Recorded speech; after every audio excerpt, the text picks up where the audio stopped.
Hey everyone, I'm the Rev, and because I'm an absolute muppet, I forgot to hit record on this race. So now we're going to have sort of like a watch along. We're away, the lights are green, it's away we go. I didn't get a fantastic start, in fact I got a terrible start like I always do. I'm getting swallowed up now, left and right. I want to be early on the brakes, looking for the 150 metre mark. On the brakes, let the cars go around me, looking for the carnage. Bit of smoke, bit of tyre smoke, but everybody seems to get through pretty safely. Bit of contact on the left-hand side. I'll keep my eye on that. I will show you the replays and the little bits that happen. But as turn ones at Monza's go, that wasn't so bad. So let's have a look at the start from someone a bit further down the field. As I say, I can't remember these people's names, so I'm just going to say the name that comes into my head. So Beryl from next door, she's in the purple LMP2. Little bit of contact up ahead, but nothing major. The red and white car tags Beryl from behind. She span around. She has to take to the escape road. Let's have a look at that again from the car behind. So as we can see, the Beryl next door, she's on the right. Trent Alexander-Arnold, he's tried to go up the inside. Never gonna happen. Spins Beryl round. Trent, no need for that, mate. Now, excuse the sound of my voice. I have got a bit of a cold. But yeah, I enjoyed this race. I thought it was great. But when I got to the end of it, I realised I hadn't pressed record. Oh, there's a car off on the right-hand side through the escape road. There's two of them off, actually. So let's take a quick look what happened there. The red, white and blue car, that's our Francesca, my sister. She locks up into the wall. She's not a great driver, I'll be honest. She's locked the rear up, takes the escape road, and off she pops. We're safely through the second chicane. We're doing well. Like I say, as turn ones and twos at Monza go, that's not too bad. I'm in 13th place. I think I started 6th or 7th, something like that. I'd have to check. But the car hooked up well, and this first lap was just about trying to settle down, get through the carnage, and settle into the race as best we could. Looking for just before the 100 metre board there on the right hand side before I hit the brakes. You can really feel the car hook up there through the second part of the chicane. It's not really a chicane, is it? But I forget the corner name. Once again, in between 150 metres, that's where I'm braking for that corner. Big slide from the car ahead. Now, I can't remember the names of these people apart from one. One of them was Vargas, but I can't remember the names of the other people, so I'm just going to make a name up if I have to. Because I can't remember what they were called. But we're in the slipstream now of the guy ahead. Have a little look up the inside, just show me nose. Contact ahead. But luckily he seems to get away with it, but he doesn't. There's another car spinning. Classic turn one at Monza. There's cars going off in the background as well. But we managed to come through unscathed. Happy days, on to lap 2. So let's take a quick look what happened at turn 1. The car on the outside, we'll call him Just Dave from my Discord. He tags Luke Duffy. Luke Duffy gets spun around. And then Luke with an unceremonious rejoin. Luke, being an iRacing player, mate, I expected better. I've got this lad for company now. I was going to defend this because I was like, right, we're early in the race. I'm going to defend it if he goes for it because I think I can catch these lads that are ahead, or if I can't catch him, I can at least keep up with them. So that's why I was defending that one. If I think somebody's coming from behind that's like way faster than me, I'll just let him go because at the end of the day, I'm just wasting my old time and costing myself time by fighting him. That's where you're going to lose this car, the second Lesmo. When you come out onto that curb, you can feel the car, what they call the plank thing, kind of bottom out onto the curb, and you can feel it get a bit sketchy. We've got more carnage up ahead. He's off on the right-hand side. He's going through the escape road. This is going to create all sorts of mayhem now as we head onto this straight. He's going to be slow. I'm in his slipstream. We've got the two guys on the left though. They're getting racy as well. I'm still in this lad's slipstream, but I'm just enough past him. That was close. I thought he was going to tag me the rear. But we get away with it. And with these two lads fighting, we can keep up with these lads on the straight as well. Let's have a quick look now. What happened to Taylor Swift into the Variante Ascari? She loses it on the brakes too much, loses the rear into the wall and through the escape road. Luckily though, safe rejoin from Taylor, well done. That's why I love you, Taylor, for your music and for your LMP2 driving skills. No other reason, I promise. Now these LMP2 cars on Le Mans Ultimate are fantastic. If you're on the fence about giving them a try, or if you're on the fence about Le Mans Ultimate in general, this would be where I would start. It's kind of like a Goldilocks car for me. Oh, more incidents at turn 1. We've got another car off there on the right hand side. We've brought pretty well.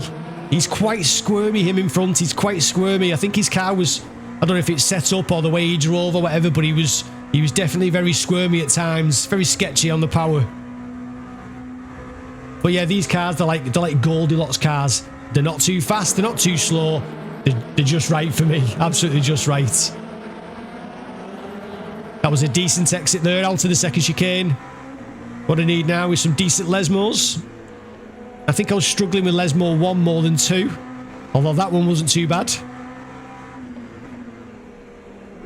Third gear, try and hook it on the curb. See, oh, very sketchy. He manages to save that one, but that's given me a run. It's going to be tight though, this one. He's decent in a straight line. We're just managing to break away. Look for that 100-metre board, onto the brakes, down to second. And we get the move done. We're up to 10th. We're up to 10th. Now Monza gets a bad rep, but as I say, this race for me was alright. I didn't seem to have many issues. There was lots of people locking up. This is a beginner race this week. So it's an LMP2 in beginners, so I think there was a lot of people that were probably not used to the car, whereas I've driven it quite a bit, so I was used to it. I was used to the way it brakes and the way you've got to slow it down. Hard on the brakes when you're travelling fast like now, down the gearbox nice and fast, and then just start to come off the brake as you get to the apex. Like I say, these lads ahead, I was quite confident that I could keep up with these. So this was a decent little race. Now I don't think I've ever seen anybody do like one of these like watch-alongs before, so this video may absolutely bomb. We'll soon find out. But I've never seen anybody do a watch-along. I watch a lot of other streamers. I watch Dave Cam, I watch Jardia. I can't think of any others that I think I watch on the top of my head for now. I watch LeBroca Sim Racing. But yeah, I watch these other streamers, and I've never seen them do a watch-along. That's probably because they're not stupid enough to not press record when they're after recording something. But we've got to run now on this lad. We're in this slipstream. In his red and white LMP2. Sparks are flying. I think I was a little bit unsure as to where he was going to brake, so that's why I just got off the throttle.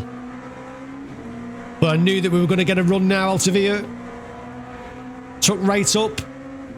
And now we're going to go around the outside. And I remember saying on the commentary that I was doing at the time, because I was commentating to no one because I hadn't pressed record, I'm not going to go for this move. And then I said, oh, maybe I am. Oh, there's a car off on the left. We'll have a look at what's happened to him as well.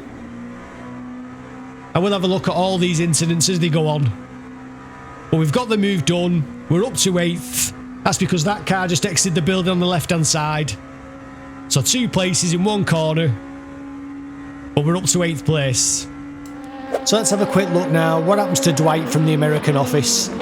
Into the parabolica. He gets on the power a little bit too early. Big snap. Boom. Into the wall for Dwight. Unlucky, mate. Unlucky. Now, here's another rejoin that leaves a lot to be desired. Boom. Straight into Jim. See you later, Jim. I just held on to the rev limiter. I mean, the revs there for some reason. Held on to that gear far too long. Don't know why I did that. Just before the 100-metre board, onto the brakes. Down to first, tuck it in. Get back onto the right-hand side so you can get on the power as early as you can. And straight away, I think I could see that I was starting to just edge up onto this lad. He has a big moment there, but he gets away with it. Is he going to get away with any other moments he has? We'll soon find out. I had a little lock up there into Lesmo 2. But because of the quality of the feedback coming through and the sound effects, I managed to get off it just in time, so it didn't cause me any massive problems. Take plenty of curb there as you take the left-hander. And try not to unsettle the car too much as you come through the end. of the chicane.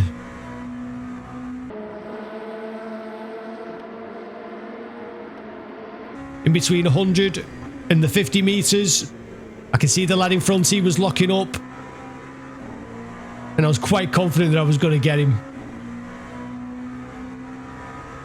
I love how these LMP2 sound as well. They sound absolutely fantastic.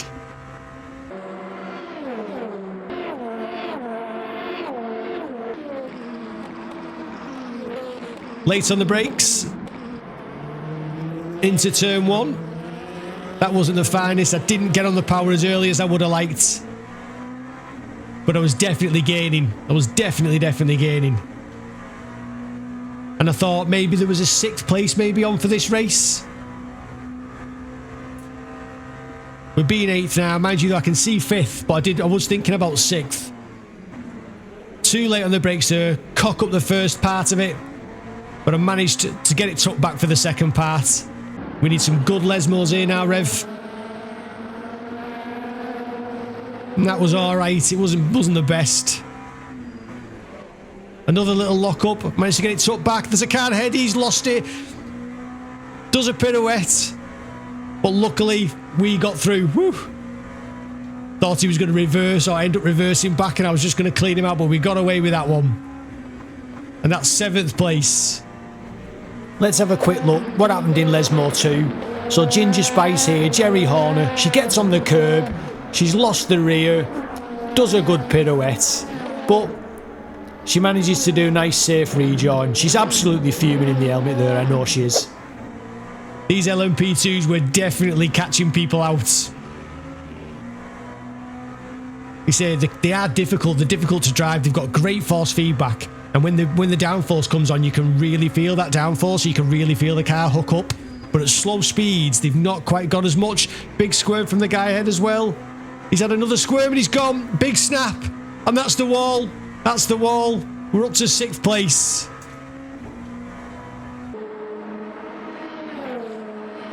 Sixth position. Could I do anything about 5th? That was the thing now. It was about getting your head down. There's a bit of a gap. So it was about getting my head down, trying to put some good laps in, and seeing if I could do anything at all about 5th position. I was certainly going to try. And I managed to get onto the back of him. Well, we rejoin the action now. On lap 10, and I've absolutely pumped the laps in. And I've managed to get myself onto the back of Vargas here in P5. There were some pretty decent laps, I do have to say. Well, for me anyway. This is a split 1 race as well, so I was quite impressed, to be fair, to be actually up there and trying to battle for P5. But Vargas was a quick lad. But I was just starting to put him under a bit of pressure now. Like I say, you can just feel the car just bottom out on the curves. The downforce comes on, pushes the car into the ground. It's a fantastic feeling on the force feedback, it really is. I think if there was just a bit more force feedback at low speed, it'd be absolutely perfect. But I can get sort of like a vague feeling at low speed, like at really low speed. I just don't kind of get any feeling at all, and then all of a sudden it comes back. I've got used to it now, but it's not. At low speed, I'd like a little bit more. So I just showed my nose just to say, look Vargas, I'm here, mate. I'm here. I'm coming, lad. Tuck it in tight for the exit to turn 1. And try my best to keep in this lad's slipstream. I'm not saying in his toe anymore. Sounds weird. We'll go for the slipstream instead. I mean, 4th positions, 40 and 4th is not too far up the road, really. I think this is where I was definitely quicker than him, was on the exit. Getting the power down. As the traction comes on, this is where I was a bit quicker. We needed a decent Lesmo or 2. He's just a little bit wide. Sorry, I just having my monster, you know what I'm like. And I didn't really tuck it tight enough for that one, but I'm still in the slipstream. So this one now, we're going to get a bit of a run in down the straight. I did my best to lose it on the curb. I'm not close enough. Make sure I'm early enough on the brakes so that I don't clean him out. That's the last thing I wanted. everything on the Man Ultimate, the way I drive now is to be clean. If somebody's like absolutely harrying me for a place and I think it's going to end in tears, I'll just let them have it. And I'd much rather lose places off the start, for example, and then try and get them back in the race rather than going all out attack at the start. It's just pointless. And it just ends in frustration. Frustration for me, and I'm sure the other people there are frustrated as well. But I don't do this hobby to get frustrated. I do it for stuff like this. Really good little battle. I enjoy the car, enjoy the track, enjoy the game. So this was 20 minutes in my life that I really enjoyed. Now he's just a little bit wide again. This gives me another good run. I would have thought he might have shut the door early, but he didn't. He left it open, and I'm going to go for it. I'm going round the outside. Hold on to your butts, lads. I'm going to do something stupid. Looking for the braking marker. Oh, there's contact. There's contact. He's off on the right-hand side. Now, I was adamant at the time that was my fault. I've got such form for just drifting in the braking zone back over to the right-hand side that I was like, nah, that was my fault. So I'm going to let him past. So I pulled over and he was like, he gave me the nod. He was like, no. And I was like, oh, right, okay. So he doesn't think it's my fault. So we'll have to have a look at it and see. So let's do just that. Let's have a quick look. I'm side by side with Vargas now through the Grand Curve as we head down towards the chicane. Vargas is on the brakes, so am I. He loses the rear, he hits me. I had nothing to do with that, thank God.